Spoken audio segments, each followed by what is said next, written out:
پورا سال قرآن کریم کو ہاتھ میں لینے کی توفیق نہیں ملتی. یہ کیا زندگی ہے؟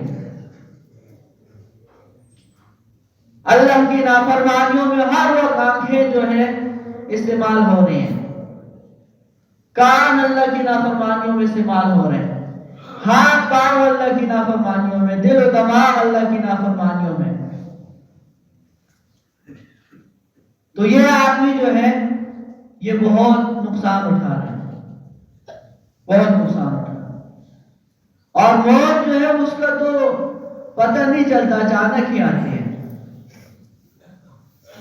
اچانک ہی موت آتی ہے. ایک حدیث پاک میں آتا ہے تم کس چیز کے منتظر ہو جو اعمال نہیں کر رہے، کس چیز کا انتظار کر رہے؟ ابھی بھی دیکھیں پرچی آئی ہے،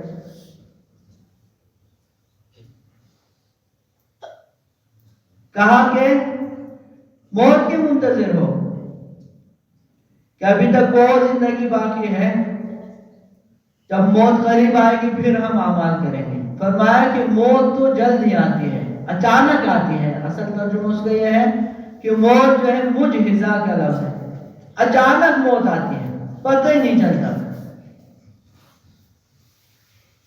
اب یہ قبرستان میں جو لوگ مدفون ہیں، میں ہمیشہ یہ بات عرض کرتا ہوں کہ اگر ان کو بولنے کی اجازت ہو اور ہم ان سے پوچھ سکیں کہ بھئی کیا ہوا، کیسے موت آئی، تو وہ کہیں گے، کوئی یہ کہے گا کہ بھئی میں تو دفتر میں بیٹھا ہوا تھا، میں ملازمت کی جگہ میں تھا، اچانک جو ہے ایک شخص آیا، اس نے کہا میں اسرائیل ہوں، چلو تمہارا وقت پورا ہو گیا. ہم تو کہتے ہیں دل کا دورہ پڑ گیا، ہارٹ اٹیک ہو گیا، ایکسیڈنٹ ہو گیا، کرنٹ لگ گیا، زہر کھا لیا، کسی نے گولی مار دی، دماغ کی رگ پھٹ گئی اور اس کو کینسر تھا، یہ ہوا وہ ہوا، گردے فیل ہو گئے. یہ تو ہم اسباب بتاتے ہیں. خود جو مرنے والا ہے وہ یہ کہتا ہے کہ مجھے اسرائیل علیہ السلام نے آ کے جو ہے لے لیا اور مجھے کہا چلو تمہارا وقت پورا ہو گیا. یہ تو اسباب ہیں. جب زندگی پوری ہو جاتی ہے، موت کا وقت آ جاتا ہے، تو کوئی نہ کوئی سبب موت کا اللہ تعالی نے بنایا ہے. حقیقت میں اسرائیل علیہ السلام آتے ہیں، قُلْ يَتَوَفَّاكُم مَلَكُ الْمَوْتِ الَّذِي وُكِّلَ بِكُمْ، تمہیں ملک الموت، موت کا فرشتہ آ کے لے لے گا اور پھر تمہاری زندگی ختم نہیں ہو جائے گی، بلکہ ثُمَّ إِلَىٰ رَبِّكُمْ تُرْجَعُونَ، پھر تمہیں تمہارے رب کی طرف لوٹایا جائے گا.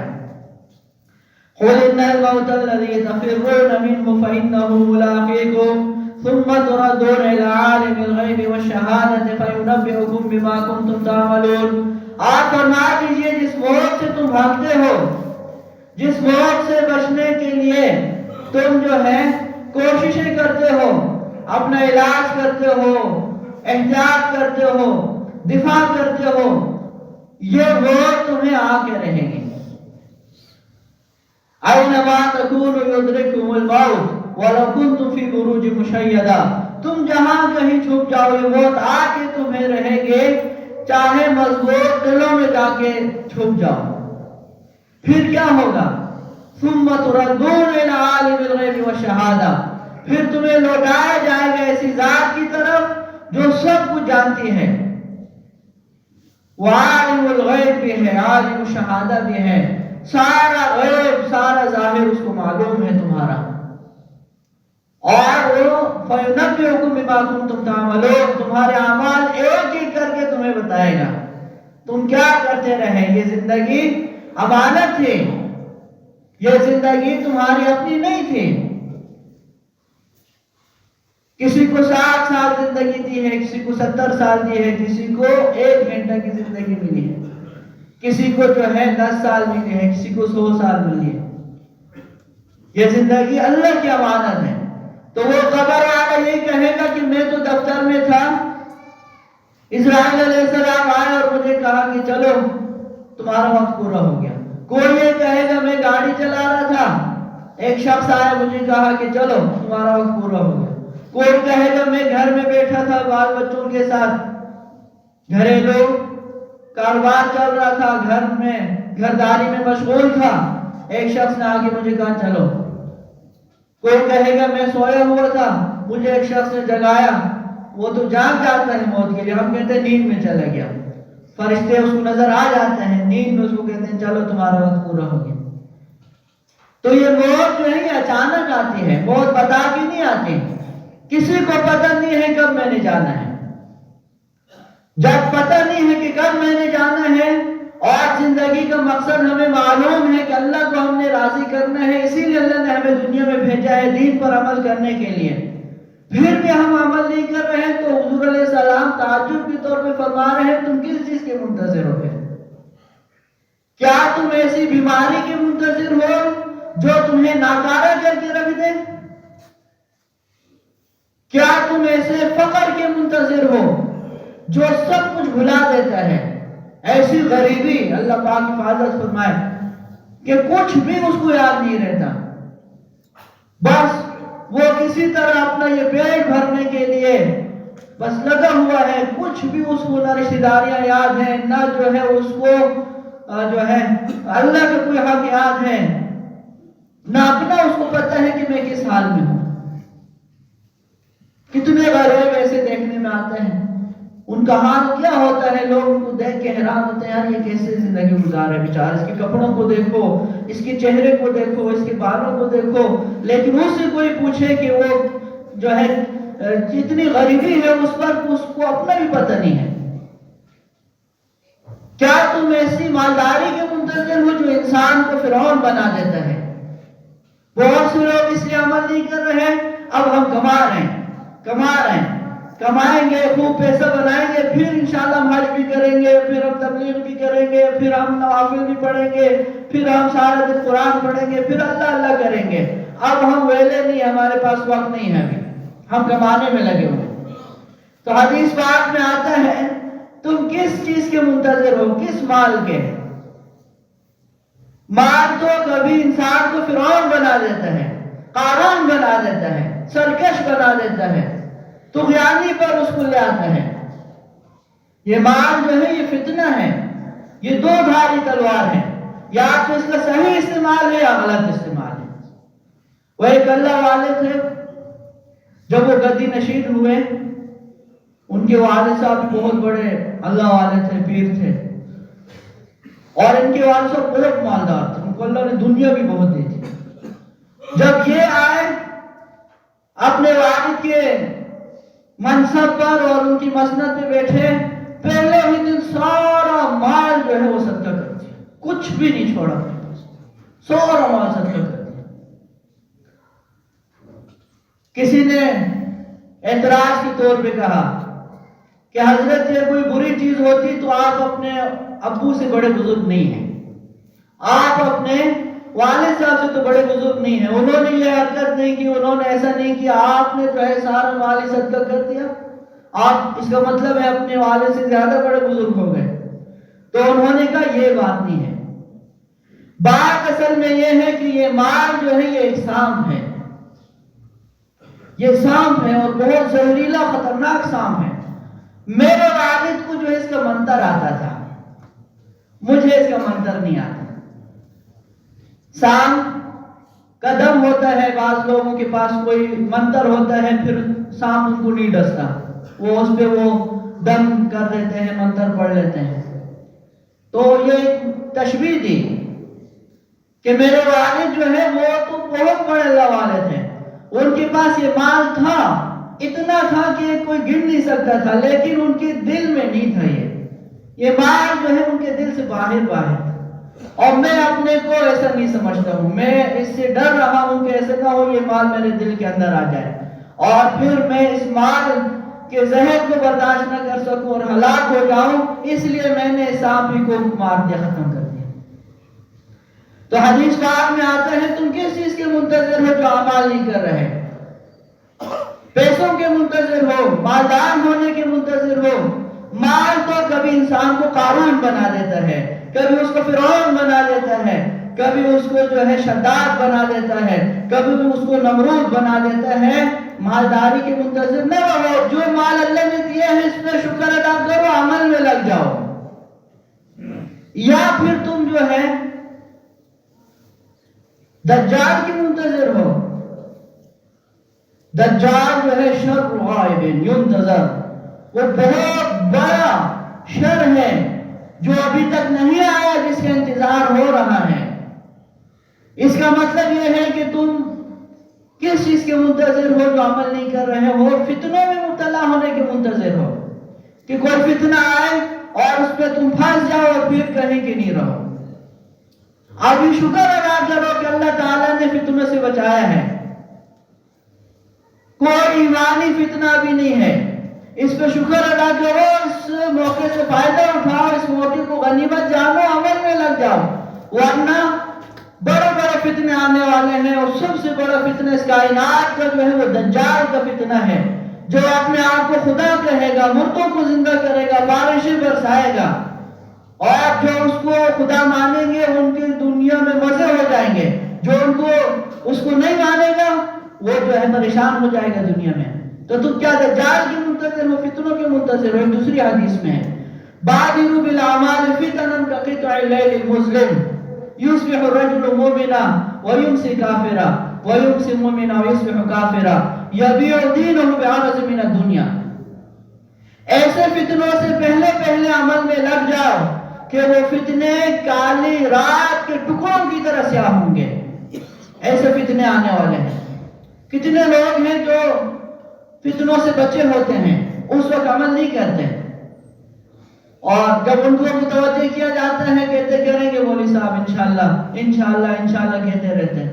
اس کے بعد ایسے حالات ان پہ آ جاتے ہیں، ایسی جو ہے آزمائشوں میں پڑ جاتے ہیں، کوئی کسی عورت کے فتنے میں پھنس گیا، کوئی شراب کے فتنے میں پھنس گیا، کوئی مال کے فتنے میں پھنس گیا، کوئی برے لوگوں کے ساتھ جا کے پھنس جاتا ہے، پھر وہ واپس نہیں آ سکتا بیچارہ۔ اتنا فتنے میں مبتلا ہو جاتا ہے کہ وہ پھر نہیں آ سکتا۔ تو حدیث پاک میں یہی کہا کہ ایسے فتنوں سے پہلے نیک اعمال کر لو، کالی رات کے ٹکڑوں کی طرح ہوں گے۔ صبح کو آدمی مسلمان ہوگا، شام کو کافر ہو جائے گا۔ ایسے فتنے آنے والے ہیں۔ صبح کو مسلمان ہوگا، رات کو ایک پارٹی آئے گی، اس کو کہے گی کہ بھئی اتنے پیسے ہم تمہیں دیں گے، اربوں میں دیں گے، اربوں میں، لاکھوں میں بھی نہیں، کروڑوں میں نہیں، اربوں، تمہارا پتی ہو جاؤ گے، تمہیں وہاں کی نیشنلٹی مل جائے گی، تمہیں شادی بھی ہم دیں گے، بس قادیانی ہو جاؤ، ہماری تبلیغ کرو، بس یہ اسی وقت جائے گا، اس لیے کہ وہ ایمان کے آخری سرحد پہ آگے کھڑا ہے۔ ایسے فتنے آئیں گے، صبح کو مسلمان ہوگا، شام کو کافر ہو جائے گا، شام کو مسلمان ہوگا، صبح کو کافر ہو جائے گا۔ کیوں؟ یبیع دینہ بعرض من الدنیا، اپنا دین دنیا کے لیے بیچے گا، دنیا کی چیزوں کے لیے دین کو بیچے گا۔ زن، زر، زمین، یہ تین چیزیں جو ہے اس کے لیے مسلمان اپنا دین بیچ دیتا ہے۔ زر سونا، ڈالر، ریال، پیسہ،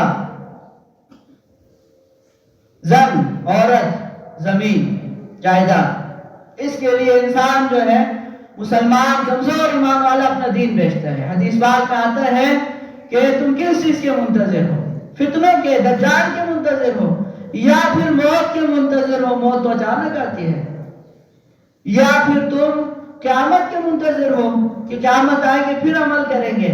حدیث پاک میں آتا ہے کہ اليوم عمل والا حساب وغدا حساب والا عمل، عمل کا دن تو آج ہے، آج تم امتحان حال میں بیٹھے ہوئے ہو، جب امتحان کا وقت ختم ہو گیا پھر نتیجے کا وقت ہوتا ہے، پھر پرچے کا حل کرنے کا وقت نہیں ہوتا۔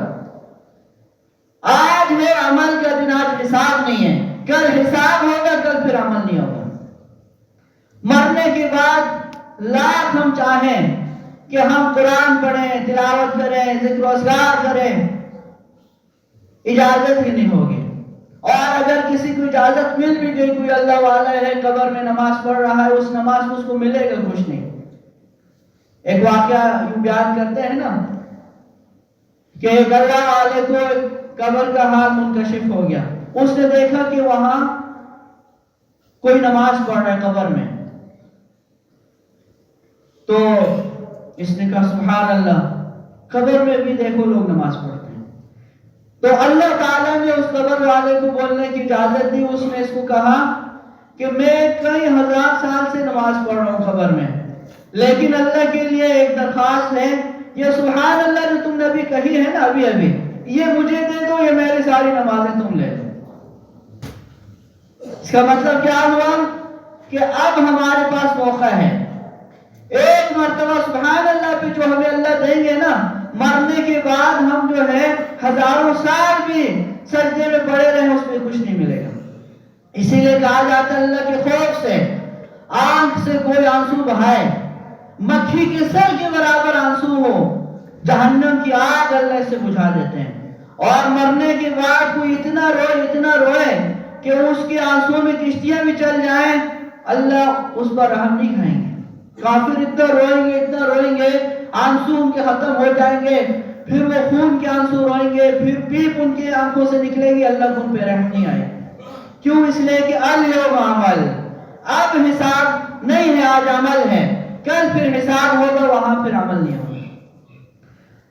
تو اصل مقصد یہ ہے اس بیان کا کہ اللہ تعالی ہمیں اس غفلت سے نکالے. جو غفلت ہم نے اپنے اوپر جو ہے غفلت کے پردے اپنے اوپر ڈالے ہوئے ہیں نا، ان سے ہم نکلیں. نہ نماز پڑھ رہے ہیں، نہ تلاوت کر رہے ہیں، نہ ذکر و اذکار ہے، نہ گناہوں سے توبہ کر رہے ہیں. پتہ نہیں کب ہم جو ہے غفلت سے نکلیں گے. تو اللہ تعالی ہم سب کو ان باتوں پہ عمل کی توفیق عطا فرمائے. اللہ تعالی دین پہ صحیح معنی میں عمل کرنے کی ہمیں توفیق عطا فرمائے. نمازیں پڑھنے کی، تلاوت کرنے کی، ذکر و اذکار کرنے کی، گناہوں سے بچنے کی اللہ تعالی ہمیں توفیق عطا فرمائے.